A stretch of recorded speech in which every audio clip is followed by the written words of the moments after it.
on Titan merupakan penjabaran history of humanity.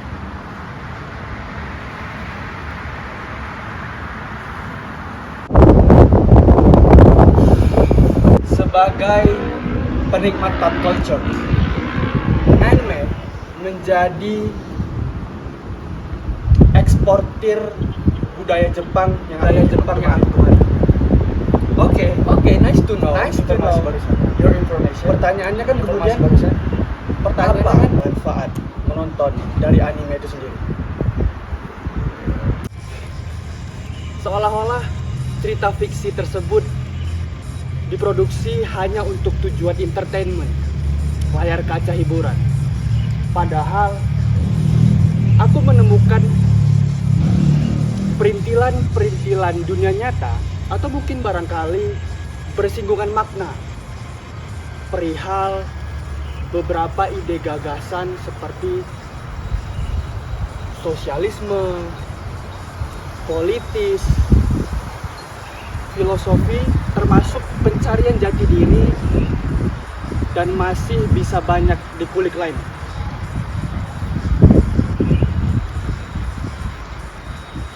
Caraku menafsirkan anime membantuku melatih ketajaman pola asah kritis penalaran pribadiku, menginspirasi, semacam memotivasi juga agar tetap waras menghadapi situasi ruang lingkup cara menjadi manusia yang utuh. Manusia bertumbuh, berevolusi.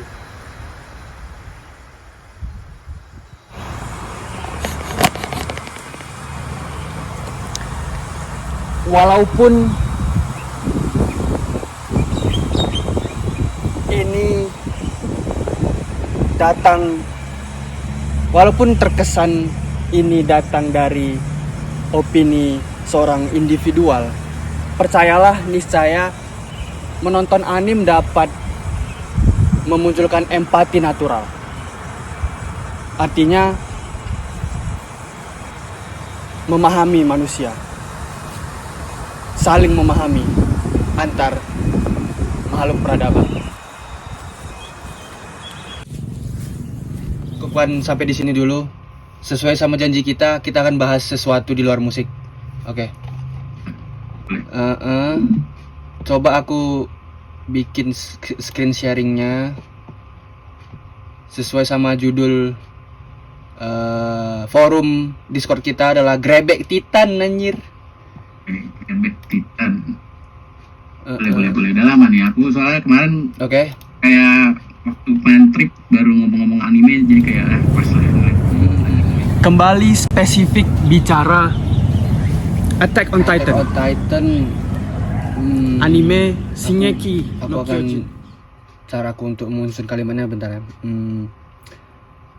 Ini semua anime ini adalah upayaku ataupun kegiatanku untuk mengulik makna dari pop culture gitu, dari sebuah fiksi, yaitu seorang Titan yang secara sinopsis kan Titan ataupun ada semacam rahasia yang disembunyikan oleh penguasa gitu kan. Penguasa di dalam tembok itu kan ada namanya Raja Fritz. Kalau Adin ingat, Raja Fritz ini sengaja menghapus ingatan penduduk yang tembok ini namanya Paradis. Kayak Raja Fritz ini ini masyarakatku, marilah kita tinggal di sini saja dengan semua kekayaanku gitu, kenyamanan gitu, tanpa memikirkan apa yang terjadi di luar tembok, ya kan? Anime Shingeki no Kyojin. Kajian kesimpulanku sejauh ini, pertanyaan fundamental, apakah keputusan genosida, dengan kata lain rambling, ini terbesit secara tidak sengaja tiba-tiba dari pemikiran Aaron itu sendiri. Serupa pertanyaan umum di dunia nyata. Apakah orang jahat itu lahir ketika dilahirkan?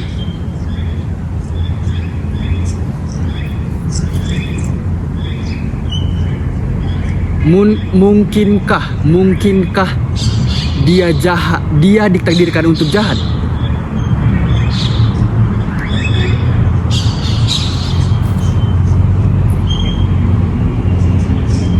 Everything comes for a reason. Dunia ini tercipta, terbentuk sebab akibat. Apa yang kau tanam, itu yang kau tuai.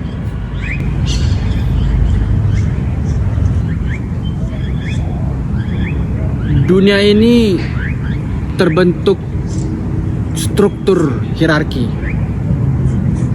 Dari nenek moyang menyalurkan pengetahuan generasi ke generasi selama berabad-abad. Menelusuri naskah Hajime Kisayama berikut, di dalam semesta cerita Attack on Titan, asal-usul Titan, makhluk raksasa itu berasal dari bangsa Eldian, suku Eldian. Secara turun-temurun, keluarga dari bangsa Eldian memberi semacam versi kebenaran ke anak-anak yang lahir di suku Eldian. Coba bayangkan, ayahmu suku Eldian mendoktrin, menyuntik,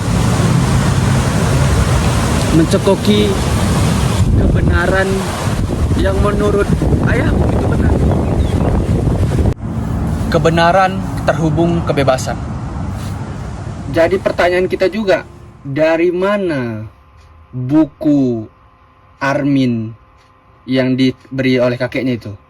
Kakeknya Armin ini siapa gitu? Ini sampai sekarang belum di-reveal oleh si Hajime, penulisnya. Ya, betul. Yang mencekoki ide untuk kebebasan kan si Armin kan? Mencekoki Eren untuk kebebasan kan si Armin. Di luar tembok itu ada laut, ada gurun. Ayo kita lihat itu Eren kan gitu. Sementara Eren punya pandangan kebebasan itu sendiri. Yang menarik adalah Eren adalah contoh karakter protagonis, pra-antagonis sebagai manusia naif dari lahir. Eren merasa hak kebebasan direnggut darinya. Kedaulatan manusia nol dicuri darinya. Yang menarik adalah Eren, konsep dia itu genosida itu berdasarkan ini, aku melihatnya genosida ini, ini menarik nih. Ini nyambung sama dunia nyata. Kenapa Eren memutuskan konsep rambling, memusnahkan umat manusia itu, menurut aku manusiawi. Eren memiliki pengalaman traumatis dan menyakitkan semasa hidupnya. Dari ibunya yang dimakan, dari ibu kandungnya yang dimakan Titan. Karena dari awal karakter developmentnya Eren itu, dari dia bocil itu, dia sudah diperlihatkan beban-beban traumatis dari ibunya dimakan. Dan secara kemampuan keterampilan diri, dia selalu gagal dan kalah. Setelah itu dia tidak berbakat, dia selalu gagal, selalu kalah. Di berbagai peristiwa, dia banyak itu scene-scene-nya. Jadi berangkat dari penggambaran kepribadian Eren ini, sampai akhirnya dia menemukan alasan Eren membasmi massal manusia, genosida itu manusiawi. Kenapa demikian? Kayaknya bangsa Eldian ini, aku belum sampai ke sana, tapi bagaimana aku bagaimana kalau aku musnahkan saja manusia ini, tidak, supaya tidak ada rasa sakit sekali lagi segala macam. Jadi maksud aku itu, alasan genosida itu manusiawi, banyak faktor. Itu sih menyinggung sama dunia nyata Israel or whatever gitulah. Itu caraku memandang fiksi menyentuh kehidupan global gitu.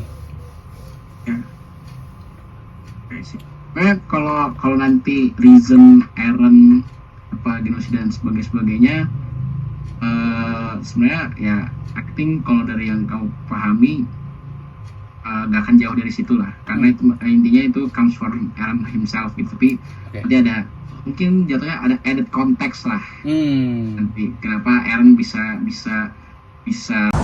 Eren tahu konflik akar masalahnya itu adalah berasal dari bangsa yang mempelopori Titan, yaitu bangsa Eldian. Dengan pemikiran ekstrim Eren, aku harus menghapus semua akar masalah ini, yaitu Titan. Karena menurutku manusia itu makhluk sensitif sama beresiko melakukan aksi. Dengan sesama manusia menanamkan perasaan di diri kita masing-masing, mengirim perasaan apapun itu, perasaan negatif ataupun positif. Kita ini makhluk perasaan secara manusiawi, sebab akibat.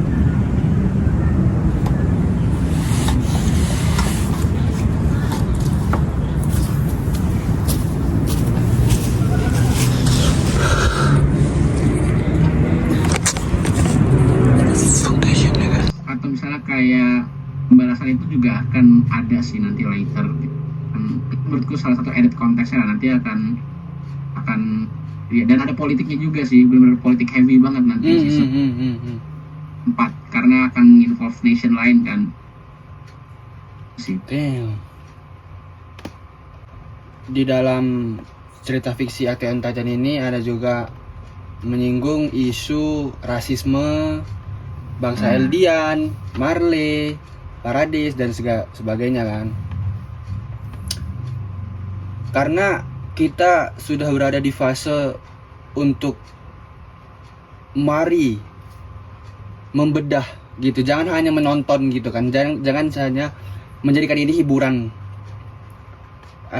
Kepala kita gatel loh kalau nonton anime apapun itu, Attack on Titan segala macamnya. Bagaimana cara kita menafsirkan sebuah narasi dari, tapi makin kesini ya cerita shonen ini aku perhatiin. Nonton One Piece juga nggak, Adin? Nggak, One Piece mungkin I decided. Iya. Belum banyak sih sebenarnya. Oke, kita kembali ke Attack on Titan kembali. Satu kritisisasiku terhadap anime ini hanya pada animenya, bukan ceritanya. That's two different things. Ya. Animenya itu dikendalikan oleh sutradara, ya kan, naskah dari Hajime yang penulisnya ini kan. Jadi yang aku sangat kecewa yang dilakukan oleh sutradaranya ini, cara ngebalut ataupun cara istilahnya itu storyline itu nggak selalu ada yang canggung gitu. Di anime ini aku khusus secara teknis ya, di anime, bukan di manga, bukan di cerita aslinya. Animenya, aku berani bilang animenya overrated. Sejauh ini ya, sampai aku season 3 ini ya, belum tahu, aku ngerti season 4 itu grafiknya udah beda tuh, udah bagus tuh. Ya. Berharap mudah-mudahan sutradaranya apalagi itu terbangunkan atas apa notes yang jelek gitu, grafik yang jelek di sebelumnya. Hanya itu sih kritisasiku. Oke, aku mau menilai ini karakter ini, khusus kenapa aku sengaja menaruh Erwin di sini. Setiap kali kita menonton ataupun menikmati karya seni, karya lah gitu, ini kan karya lah gitu, kita selalu termotivasi ataupun terinspirasi dari satu tokoh yang membantuku untuk hidup sehari-hari itu belakangan ini Erwin. Kenapa? Apa? Aku nilai dulu secara desain raut muka ya. Menurut Adin sendiri, itu mendeskripsikan apa wajahnya itu, raut mukanya? Menurutku kalau lihat dari raut mukanya ya, mungkin kayak aku jarang ngejudge orang dari raut muka. Oke. Yang aku lihat sebenarnya Erwin ini dari kayak mungkin dari scene-nya pas dia teriak-teriak itu, atau misalnya pas dia mode kalem dan sebagainya. Tapi kalau dari raut mukanya ini adalah orang yang ya udah find its purpose gitu loh. Gitu. Jadi dia kayak ya ini kan mungkin dia lagi staring into something kan, tapi dia kayak ini tuh ya dia orang yang yakin lah. Tuh, aku bisa melihat ini adalah orang yang yakin, yang have no doubts. Ya, kalau dia A ya udah gua akan A gitu loh. Dia nggak berpikir alternate outcomes, dia nggak mikir apa yang bakal terjadi dia atau orang-orang di sekitar dia, tapi dia udah yakin lah. Mungkin dia yakin ini orang sangat look yang apa ya, especially gambar ini ya, menggambarkan keyakinan, yakin ke diri dia sendiri, yakin ke apa yang dia pilih. Yes. Sehubungan dengan opini Adin terhadap Erwin, kalau aku pribadi benar sekali, yakin, finding the purpose dari raut wajahnya itu. Kenapa aku bilang Erwin membantuku dalam memberiku motivasi gitu? Dari raut wajahnya itu, aku tidak perlu tahu orangnya secara personality, tapi about first impression about that face, alisnya yang tebel, matanya yang melongok, itu aku langsung nengok, ini orang kayak finding the purpose, orang yang nekat, orang yang seperti Adin bilang tadi, sudah berkarirnya sebagai pemimpin militer gitu kan, sudah bertahun-tahun. Jadi dia menemukan ataupun melihat pandangan-pandangan yang mengerikan gitu, yang tragis gitu. Jadi aku mengambil energi gitu. Oke. Aku bisa garis bawahi, aku bisa mengambil energi dari raut wajah itu. Like this dude is my favorite character in this anime. Like memberimu kayak energi yang kalau bahasa Inggrisnya determine, meyakinkan gitu, orang yang punya prinsip yang like dia nggak kedip loh. That's crazy. That's crazy. Betul. Tadi dirimu sempat ngasih nasihat apa tadi? Manga ke anime tadi, coba diulangi lagi gimana tadi maksudnya? Kalau misalnya lagi nonton anime yang masih running gitu, both anime sama manganya, kayak waktu itu posisinya adalah kan kalau di Netflix kelihatan kan Netflix tahuku sekarang AOT ada keterangan udah sampai final season kan. Ya. Ya, nah jadi aku tuh nontonnya tuh sebelum final season berapa ya? Season 5, season 4. Nah ya pokoknya waktu itu baru sampai season 4 doang di Netflixnya, mentok tuh sampai season 4, dan tapi animenya itu juga udah lumayan jauh, udah beyond season 4 jauh, jadi kayak udah sampai final seasonnya lah ibaratnya di anime, di manganya sorry. Jadi karena masih dan itu lagi hype-nya dan pasti berkeliaran spoiler, jadi daripada it ruin my mood gitu gitu kan untuk menyelesaikan karya ini gitu kan, ya udah mending belajar sekalian aja. Jadi gue namatinnya setelah nonton sampai season 4, kalau seasonnya gue baca di manga. Dan kalau misalnya ada yang mau gue tonton balik, ya mungkin gue akan tonton bagian-bagian menariknya aja yang gue baca di manga gitu, kayak oh nih waktu si ini gitu nungguin episode si ini gitu. Gitu sih. Iya. Itulah yang jadi persoalanku. Entah ini juga terjadi di Adin. Persoalanku adalah aku nggak bisa tuh baca untuk mendapatkan kesan ataupun mendapatkan pengalaman menonton, pengalaman experience yang. Jadi aku anaknya audiovisual. Oh, I see. Ya. Aku tidak akan pernah, kalau kita dalam konteks ini anime, caraku menikmati pop culture Jepang, aku tidak akan pernah membaca manga. Tidak akan gini ya, maksudnya bukan menolak, tapi tidak memilih untuk membaca, melainkan aku memilih untuk mendengar dan menonton.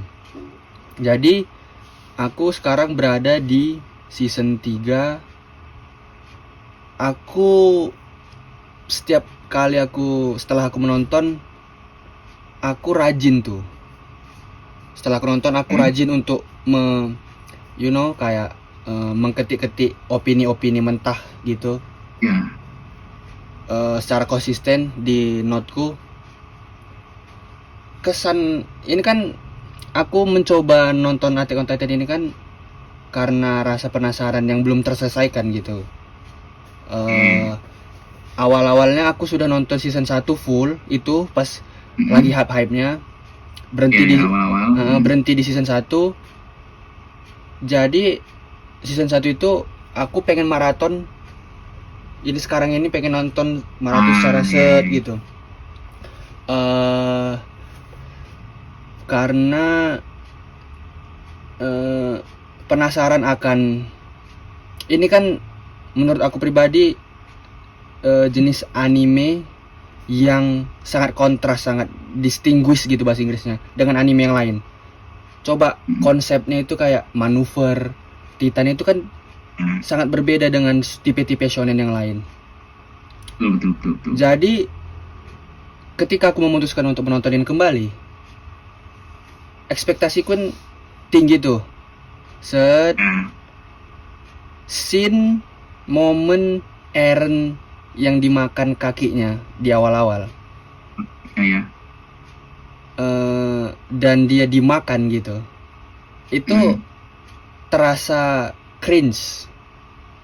Karena back sound scoring menurut aku pribadi nih. Aku tidak menemukan kepuasan di scoring Attack on Titan. What do you think? Kalau soal anime ya, kalau scoring, while I value juga scoring gitu, mungkin waktu I do believe kadang-kadang memang penempatannya agak awkward soal scoring ini. Ya apalagi dia itu itu lah pokoknya ya kan pasti kalau lagi fight dia dipakainya yang itu. Peristiwa ataupun episode-episode di Attack on Titan yang melekat di memori Anda itu ada nggak? Pada momen apa? Ada, tapi itu jatuhnya spoiler.